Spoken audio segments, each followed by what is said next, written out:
മുനമ്പം വിഷയത്തിൽ അതിനിർണായക ഉത്തരവുമായി ഹൈക്കോടതി division bench.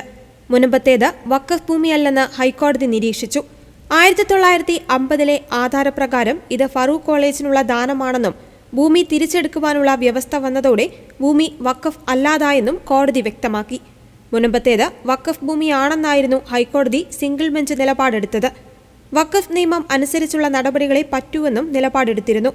എന്നാൽ ഡിവിഷൻ ബെഞ്ച് ഇത് തിരുത്തുകയായിരുന്നു. സർക്കാരിന്റെ അപ്പീലിലായിരുന്നു ഹർജി. ജസ്റ്റിസ് CN രാമചന്ദ്രൻ നായരെ മുനമ്പത്തെ ഭൂമിയുടെ പരിശോധനയുമായി ബന്ധപ്പെട്ട് സർക്കാർ നിയോഗിച്ചിരുന്നു. ഇത് ഹൈക്കോടതി സിംഗിൾ ബെഞ്ച് റദ്ദാക്കി. തുടർന്ന് ഇതിനെതിരെ അപ്പീൽ പോവുകയായിരുന്നു. ഈ അപ്പീലിലാണ് സർക്കാരിന് അനുകൂലമായി ഉത്തരവ് വന്നിരിക്കുന്നത്. സർക്കാരിന് കമ്മീഷൻ വയ്ക്കുവാനും ഭൂമി പരിശോധിക്കുവാനുമുള്ള അവകാശമുണ്ടെന്ന് ഹൈക്കോടതി വ്യക്തമാക്കി. ഇതിനൊപ്പമാണ് സുപ്രധാന നിരീക്ഷണം ഹൈക്കോടതിയുടെ ഭാഗത്തുനിന്ന് ഉണ്ടായത്. മുനമ്പത്തേത് വഖഫ് ഭൂമിയായി കണക്കാക്കുവാൻ കഴിയില്ല.